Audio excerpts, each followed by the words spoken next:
Hello, this is the Harboring Light. I'm Mary. I give a conservative perspective about the world around me. So my introductions. Feedback is important. Feel free to reach out to me either through email, Substack, X, and of course, fill up those comments on YouTube. It'd be greatly appreciated. Okay, so some of the podcast platforms that I'm on is Spreaker, Spotify, Pandora, iHeartRadio, Amazon Music.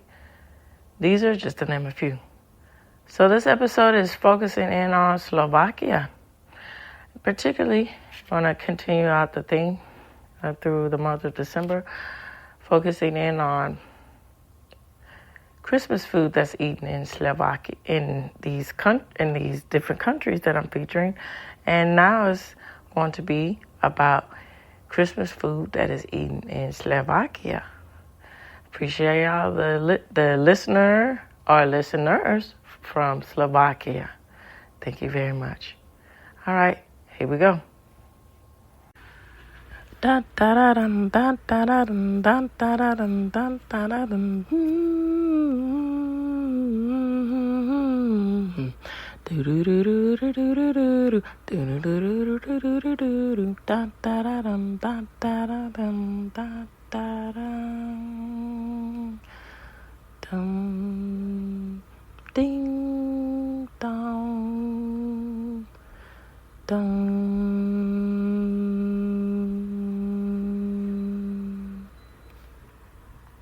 Okay, so what I'm reading from now is I like to do the generated that was backwards here, AI response. So let's dig in. So it's Christmas food in Slovakia based on provided search results. Here are some traditional Slovakian food typically eaten during Christmas. Christmas wafers. So this is a thin wafer. Wafers with Christmas-themed pictures, often served with honey or toppings. Fish, usually carp. A traditional Christmas Eve main course, often served with potato salad and bread and fried. Sauerkraut soup, a thick cabbage soup with sausage, meat, dried mushrooms, and cream. Poppy seed-based bread. Sweet breads filled with poppy seeds, often served as a dessert. Apple. Sliced apples are traditional Christmas Eve food, believed to bring good luck if the star on top of the apple is unbroken. Honey, used to make alpakin, forgive me for the pronunciation of that, sandwiches, and as a topping for various Christmas dishes. Garlic. Mashed garlic is often served as a side dish, particularly with fish and potato salad. All right, and bachti, sweet or savory cake filled with marmalade, for instance, or other fillings. So this linkchik kisto pastry, so a type of pastry often filled with plum, butter, or other sweet fillings. Kielbasa, smoked sausage, often served as part of the Christmas Eve meal. And head cheese, a type of sausage made from pig's head meat. Lentil soup with prunes, a popular soup variation in some regions of Slovakia. Okay, so after this, I'm going to give my thoughts. And then also I'm going to dig in even deeper and read an article entitled Christmas in Slovakia on whychristmas.com. All right. Okay, so my thoughts. Okay, so I think it's quite interesting with the aspects of food. With what I was talking about in the AI generated response, how particularly with different cultures in Slovakia, and then other cultures, how the aspects of holidays and then Christianity is considering in Catholicism with the aspects of fasting and being of in layman's terms or in general, just being showing your dedication for your faith. And then interlacing that in with the spirit and giving and celebrating what all, if you believe in the faith, with Christianity, with Jesus, that is, what Jesus has given and the message that he has given to people who believe in it and to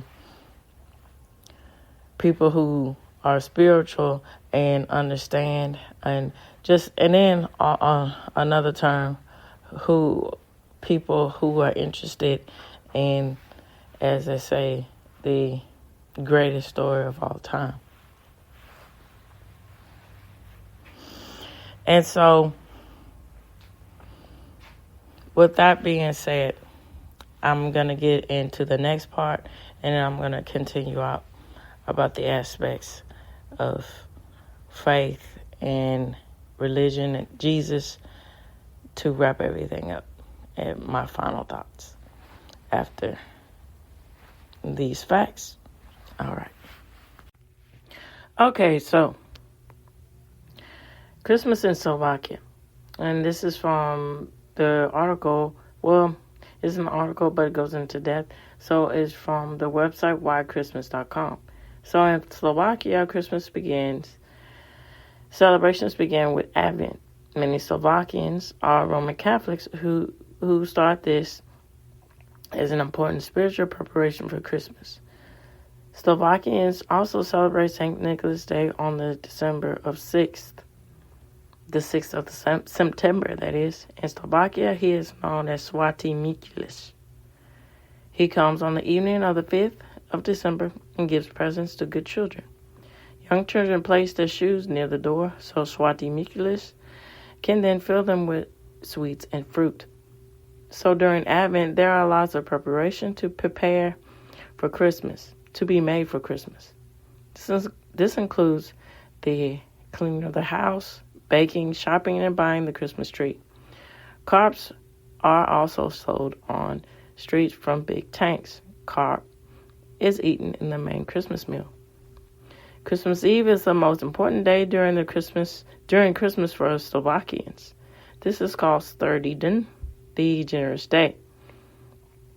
The actual evening is called Sturdy-versky, the generous evening. And the Christmas season is called Vánoski, and the Slovakian says Merry Christmas is Vesky Vánoski. Yeah, trying my best with the pronunciation of that. So, in Slovakia, Christmas trees are decorated with colorful lights, fruits, and handmade decorations made of wood, baked goods, made with honey, and the form of angels and other religious symbols and sweets. Christmas trees are kept until January 6th, the Feast of the Three Kings. Then the children are allowed to finally eat the candies and other sweets from the tree. Christmas gifts are brought to the children by the baby Jesus. Family gifts are put under the Christmas tree. A common tradition is that the children have to leave the room when the presents are being brought by Jesus.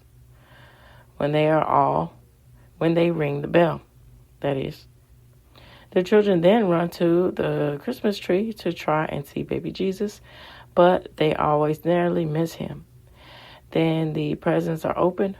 Most people open the presents after the main Christmas meal, although some open more before they eat.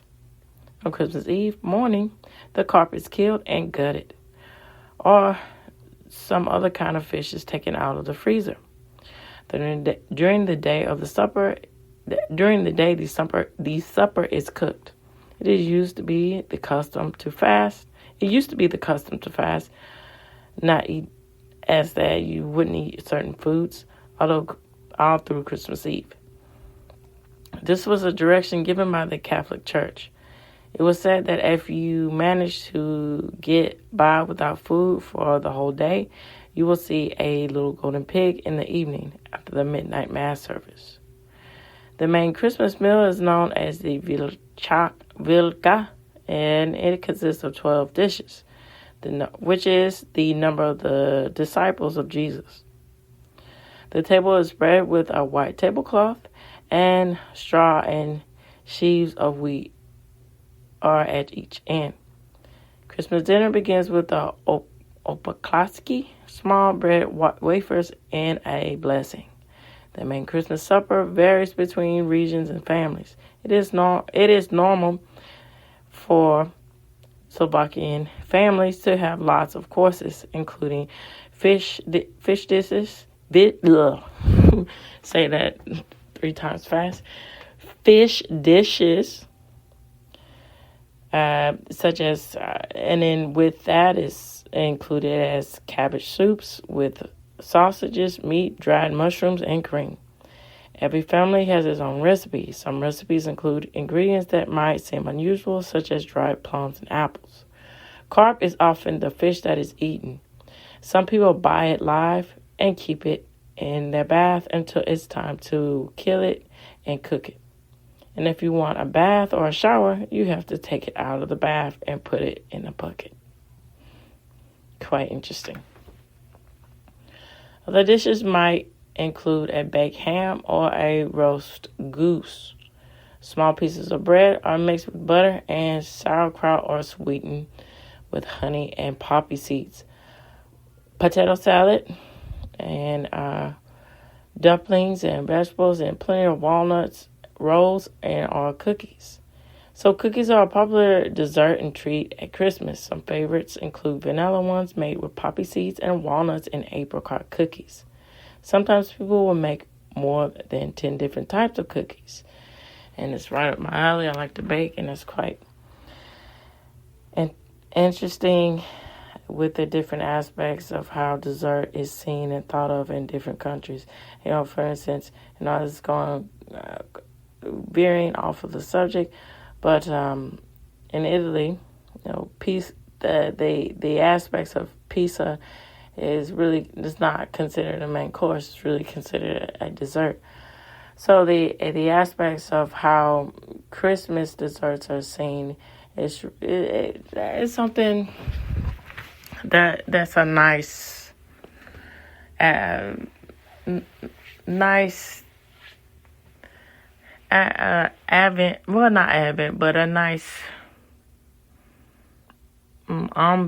you can say, to consider when you think about the images of how people relate and think and feel and what their thoughts are about Christmas, and particularly with treats are involved with that, especially sweet treats are intertwined with the ideas of Christmas. And it's interesting to see from country to country and state to state, city to city, how that correlates or is different into each culture. All right. These are given to visitors over Christmas. So there are also special thin wafers that are eaten with honey. After supper, people might visit the close family or neighbors and give small gifts. Then many people go to midnight mass service. This is the busiest church service of the year. In Slovakia, there are many regional variations of Christmas Eve celebrations. Some are local folk customs and rituals that date back many years. One tradition is to clean the house and windows to get ready for Christmas. Christmas Day and the 26th are much quieter, and these are the days of rest. People also go to Holy Mass service and visit their family on Christmas Day. Families with children like to go to church and watch the crib scenes, which are displayed in almost every church. Some of them are mechanical. Quite interesting. And so I am going to dig in about the aspects of what they mean by this, the crib scenes, the nativity scenes. So, nativity plays in cribs. Christmas is a celebration of the birth of Jesus. The word nativity comes from the Latin word natal, which means birth.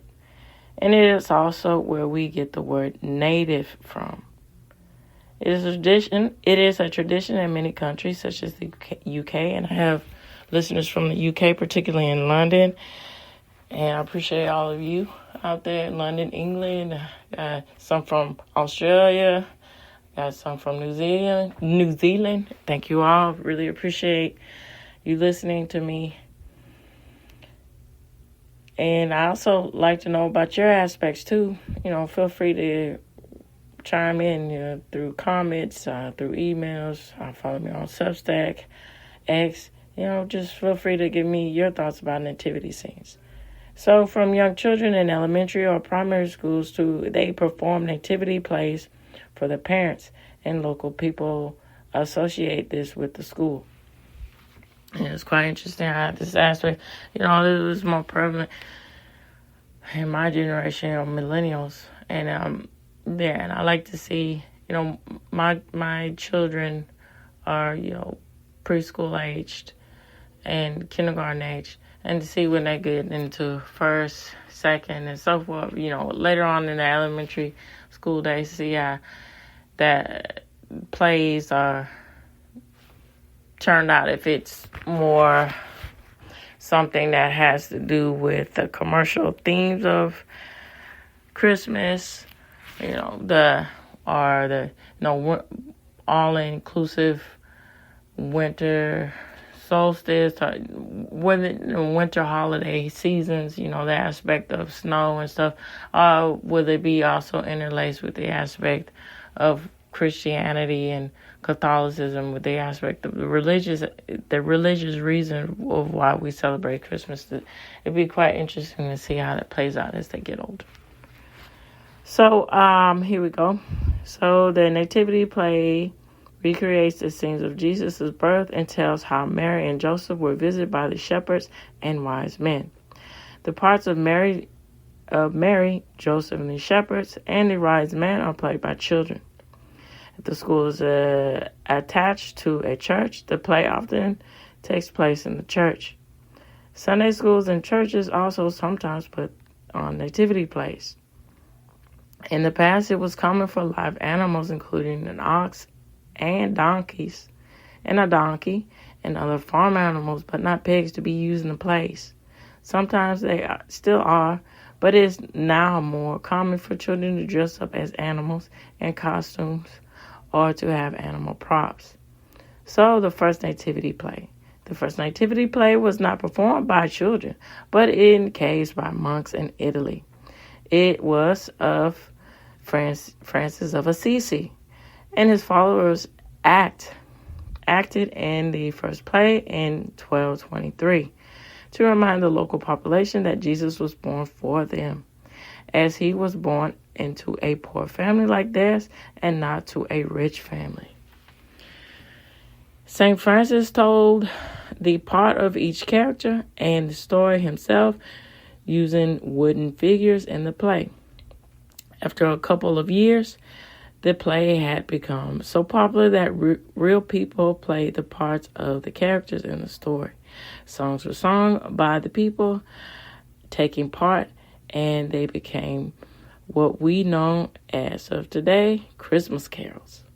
So, in some countries such as Italy and Malta and other South American countries, the crib is the most important Christmas decoration. The city of Naples in Italy has used cribs to decorate houses and churches since the 1020s. That is even before St. Francis of Assisi put on his plate. Naples is also the home of the world's largest nativity nativity crib scene. It is in the Museo Nazionale di San Martino, and his 162 people, 80 animals, and angels, and about 450 other smaller objects. Nativity scenes are quite prevalent and are very popular in Catalonia, in the region of Spain. And I have listeners from Catalonia, and I appreciate y'all who listen to me. I'd like to know what y'all think too. So cribs also have a long tradition importance in Malta, which they are called, forgive me for the pronunciation of this, Prishibju.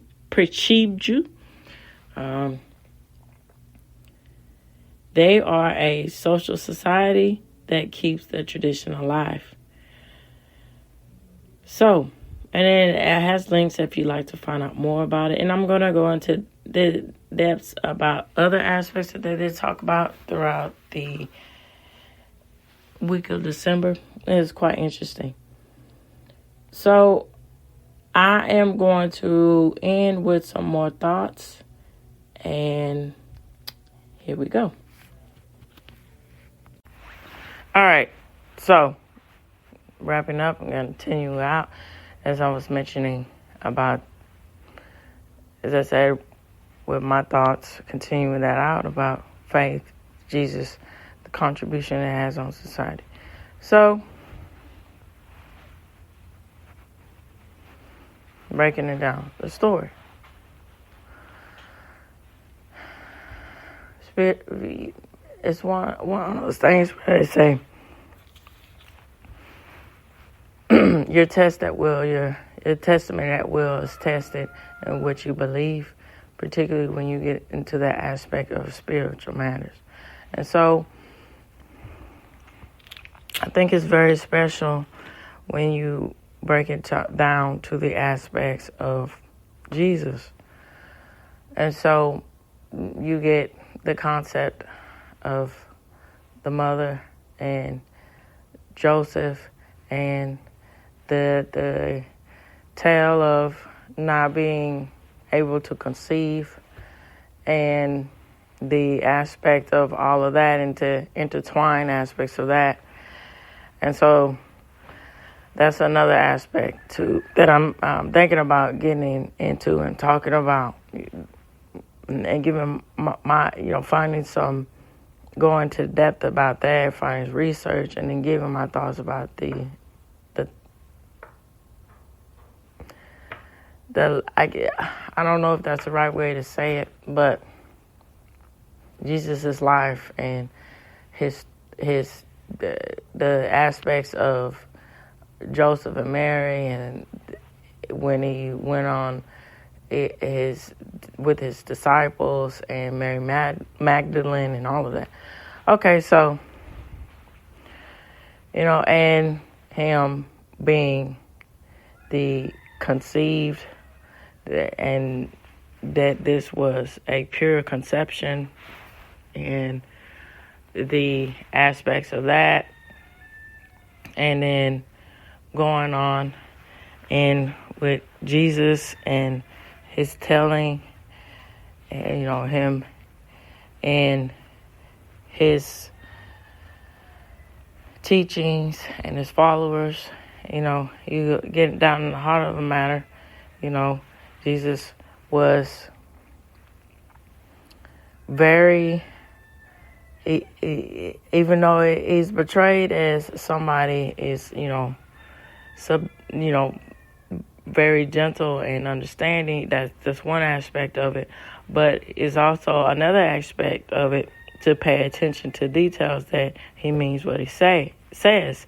And there's also about the aspect of being leery and going against tyranny in the government. And that was very prevalent in the aspects of Roman rule at the time of his life that he was walking the earth. And so, getting back into the heart of the matter and wrapping everything up, I think it's wonderful that Christianity, the aspect, and then, being different with the aspect of Jesus and Catholicism, that the whole, in general, Jesus' story stands the test of time.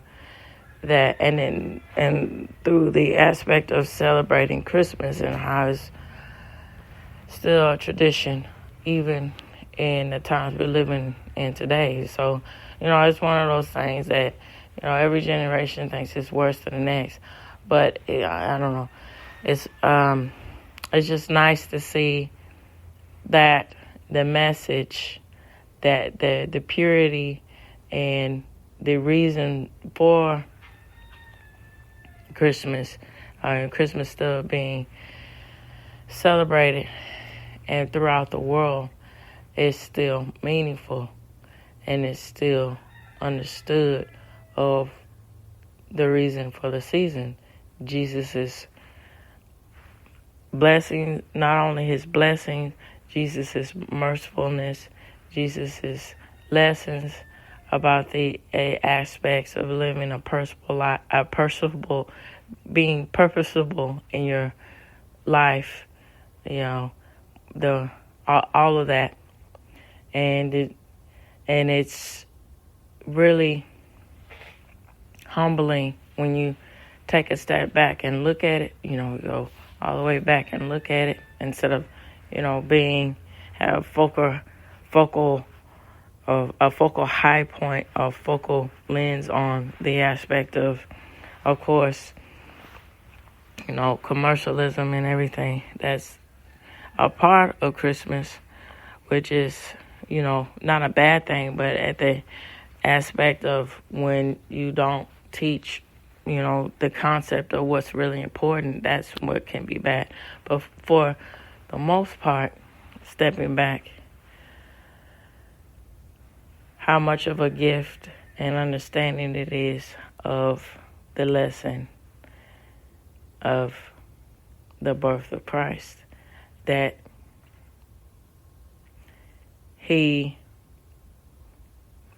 this is the takeaway for me, and I'm going to just end on this, that he loved the world so much, he loves humanity so much, that he's really willing to be born. God is willing to be born, willing to suffer unduly, and the just agony and the pain of the suffering that he went through, and he seen and he witnessed and he tried to heal, but his own just agony and suffering for what? To save our souls. That's beautiful. That's wonderful. And that's really something to think about. All right. And that's also